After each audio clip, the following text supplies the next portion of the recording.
Everyone, so welcome back to my YouTube channel. तो आज जिस टॉपिक पे हम बात करने जा रहे हैं वो है कि प्रेगनेंसी में अगर आपकी प्री मेच्योर डिलीवरी होती है तो बेसिकली उसका कारण क्या होता है, क्या लक्षण आपको दिखाई देते हैं और आपकी इन गलतियों के कारण कौन सी आप ऐसी गलती करती हैं जिनके कारण आपकी प्री मेच्योर डिलीवरी हो जाती है और आपको ऐसा क्या करना चाहिए जिसके कारण आप इस सब से बच सके। तो आप पूरे इसी टॉपिक पे बात करेंगे। उम्मीद करती हूँ अगर आपका कोई भी प्री मेच्योर डिलीवरी से रिलेटेड क्वेरीज हो तो इस वीडियो को देखने के बाद सॉर्ट आउट हो जाए। तो चलिए वीडियो स्टार्ट करते हैं। तो गाइस, सबसे पहले मैं आपको बताना चाहूंगी कि प्री मेच्योर डिलीवरी क्या होती है। तो देखो, इसमें हम प्री मेच्योर डिलीवरी क्या होती है प्लस कितने टाइप्स की होती है वो कवर करेंगे। सबसे पहले हम जान लेते हैं क्या होती है। तो देखो, 37 वीक से पहले अगर आपकी डिलीवरी हो जाती है किसी भी रीजन से तो वो कहलाती है प्री मेच्योर डिलीवरी। और जो बच्चा होता है वो मिच्योर नहीं होता, वो पूरी तरह से डेवलप नहीं हुआ होता, उसके लंग्स जो है वो वर्क नहीं कर रहे होते और उसको निकू में रखना पड़ता है, जो कि न्यू बॉर्न बेबी का आईसीयू भी कहा जाता है। तो अगर आपकी मैंने जैसे बताया आपको 37 वीक के बाद बच्चे का लंग्स जो एकदम डेवलप होने लग जाते हैं और वो खुद से सांस लेने लग जाते हैं, बाद में उसको ऑक्सीजन निकू में रखने की जरूरत नहीं होती, वो अपने तरह खुद जान जाता है कि ऑक्सीजन कैसे लेनी होती है। और इन दैट स्टेज आपकी जो है बच्चे को कहीं भी रखने की जरूरत नहीं पड़ती और आप जो इजीली उस बच्चे को जैसे आपकी डिलीवरी हुई है उसके अगले दिन ही आप घर ले जा सकते हो। आप जानते हैं कितने टाइप्स की होती है। तो मैं एक बार और बता दूं कि 37 टू 40 वीक्स के अंदर आपकी डिलीवरी हो जाती है तो हो जाती है, अदरवाइज आपको ऑपरेट किया जाता है अगर आपको लेबर पेन स्टार्ट नहीं होती तो। तीन तरह की ये डिलीवरी होती है। सबसे पहले जो प्रीमेच्योर डिलीवरी होती है वो होती है एक्सट्रीमली, जो कि 24 वीक्स टू 28 वीक्स के अंदर अंदर होती है। इसमें बच्चे के कई ऑर्गन्स भी नहीं बने होते, लंग्स की डेवलपमेंट स्टार्ट भी नहीं हुई होती, बच्चा सिर्फ देख सकता है सुन सकता है बट उसके ऑर्गन्स इतने अच्छे से डेवलप नहीं होते कि वो डिलीवर होने के बाद एकदम से अच्छे से रिएक्ट करने लग जाए। उसके बाद होती है आपकी मॉडरेट। मॉडरेट मतलब होती है 29 टू आपकी 33 वीक्स तक की। अब इसमें क्या होता है, बच्चे के जो ऑर्गन्स हैं वो तो बन जाते हैं लेकिन लंग्स की डेवलपमेंट अब कहीं ना कहीं रह रही होती है और बच्चा खुद से ऑक्सीजन नहीं ले पाता। अगला है आपका लेट प्रीमेच्योर, जिसमें 90% केसेस सेम होते हैं क्योंकि ज़्यादातर डिलीवरी इसी के कारण होती है और वो होते हैं आपके जो 34 वीक्स टू 37 वीक्स बहुत ज़्यादा कॉमन होता है। अगर आपके जुड़वा होंगे तो आपको इस टाइम पर प्रीमेच्योर डिलीवरी की ज़्यादा पेन हो सकती है। अगर आपको कोई इंटरनली मेडिकल इशू होगा तो भी हो सकती है और कुछ आपकी बेवकूफ़ी के कारण भी प्रीमेच्योर डिलीवरी हो जाती है। तो ये तीन तरह की होती है प्रीमेच्योर डिलीवरी। अब हम बात कर लेते हैं कि प्रीमेच्योर डिलीवरी होने के कारण क्या होते हैं। तो देखो, प्रीमेच्योर डिलीवरी होने के दो तरह के कारण होते हैं। एक तो होती है आपकी मेडिकल कंडीशन, दूसरी होती है आपकी जानलेवा बीमारियां। तो सबसे पहले होती है मेडिकल कंडीशन। मेडिकल कंडीशन में आपका आता है अगर आपकी उम्र 18 हो, 18 से कम या 35 से ज़्यादा हो तो आपके प्रीमेच्योर डिलीवरी हो सकती है। उसके बाद अगर आपकी पहले भी कभी प्रीमेच्योर डिलीवरी हुई है तब भी हो सकती है।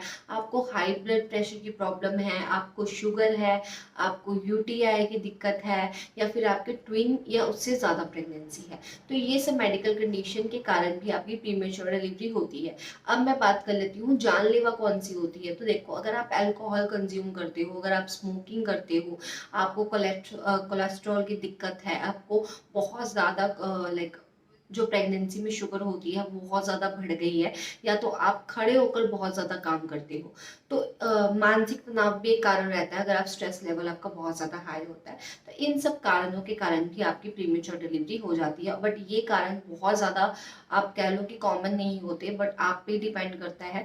थोड़ा सा आपको इन कारणों पे ध्यान देना चाहिए, स्ट्रेस कम लो और अल्कोहल ड्रिंकिंग ये सब बंद कर दो, थोड़े थोड़े टाइम बाद रेस्ट लो, तो ये सब करके भी आप थोड़ा अवॉइड कर सकते हैं। अब हम बात कर लेते हैं क्या लक्षण दिखाई देती हैं जिसको देखकर आपको पता लग जाता है कि प्रीमेच्योर डिलीवरी होने ही वाली है। सबसे पहले आपके योनि में दर्द होना। आपको योनि में हल्की सी दर्द हो सकती है, ठीक है, साथ में हल्की सी ब्लीडिंग नजर आ सकती है। उसके बाद आपको हल्का हल्का जो म्यूटिक फ्लूइड होता है वो निकलता नजर आ सकता है। बहुत ज्यादा क्वांटिटी में वाइट डिस्चार्ज नजर आ सकता है। उसके बाद आपको जैसे पीरियड्स के टाइम पे पेट में ऐंठन होती थी वैसे आपको पेट में ऐंठन महसूस हो सकती है। उसके बाद आपके पेल्विक एरिया में बहुत ज़्यादा ही पेन होगा, आपको पेल्विक एरिया के पास हल्का हल्का चुभन जैसा महसूस होगा। तो ये सब लक्षण अगर आपको दिखते हैं तो आपको समझ जाना चाहिए कि आपकी डिलीवरी बहुत जल्द होने वाली है। चाहे वो आपका 6 वीक हो, 6 मंथ हो, 7 मंथ हो या 8 मंथ हो, इसमें कभी भी आपकी प्रीमेच्योर डिलीवरी हो सकती है। और आपको लेबर पेन का भी एहसास होता है। अगर आपकी फर्स्ट डिलीवरी है, ऑफ कोर्स आपको इतना नहीं पता होगा, बट अगर पेट आपका अगर 10-10 मिनट बाद टाइट हो रहा है, देन सॉफ्ट हो रहा है, ये लेबर पेन के सिम्टम होते हैं और ये भी आपको प्रीमेच्योर डिलीवरी के वक्त ये लक्षण भी मोस्टली दिखाई देता है। अब हम जान लेते हैं कि आपको क्या प्रॉब्लम फेस करनी पड़ सकती है अगर आपकी प्रीमेच्योर डिलीवरी होती है तो देखो, सबसे पहले तो आपको सी सेक्शन करवाना पड़ेगा। प्रीमेच्योर डिलीवरी में नॉर्मल डिलीवरी करना बहुत ज़्यादा मुश्किल होता है। सी सेक्शन की वजह से आपको कमज़ोरी फील हो सकती है, आप अपने बच्चे को ब्रेस्ट फीड नहीं करवा पाएंगे, हाई ब्लड प्रेशर की प्रॉब्लम रह सकती है, आपको जो जेनेरिक शुगर होती है जो प्रेगनेंसी के टाइम में होती है वो भी आपकी कंटिन्यू रह सकती है। हो सकता है प्रेग्नेंट होने के बाद, लाइक डिलीवरी होने के बाद वो शुगर भी आपकी ना जाए। उसके बाद आपके शरीर में आपको चक्कर आने की समस्या रह सकती है, खून की कमी रह सकती है, स्तनपान करवाने में दिक्कत, क्योंकि ब्लड वेसल जो होती हैं वो आपके बच्चे के पैदा होने के बाद बच्चे को मिल्क फीड करवाने के लिए इंपॉर्टेंट होती है, बट वो भी टाइम मांगती है। अगर आपकी बहुत जल्द डिलीवरी हो जाती है तो आपकी जो ब्रेस्ट है वो फुली प्रिपेयर नहीं होती, जिसके कारण स्तनपान करवाने में भी आपको समस्या का सामना करना पड़ सकता है।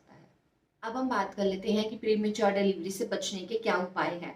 तो सबसे पहले तो एक छोटी उम्र में आप माँ बनने से बचे। जैसे मैंने आपको बताया, 18 साल से पहले अगर आप माँ बन रही हैं तो आपको थोड़ा सा इस बात पे ध्यान देना चाहिए, क्योंकि लाइक इस टाइम पे आपका माँ बनना सही नहीं है, तो आप थोड़ा सा अपने आप को टाइम दें। दूसरा, आपको मानसिक अपनी स्थिति सही रखनी है, स्ट्रेस लेवल आपको बहुत ज़्यादा कम करना है।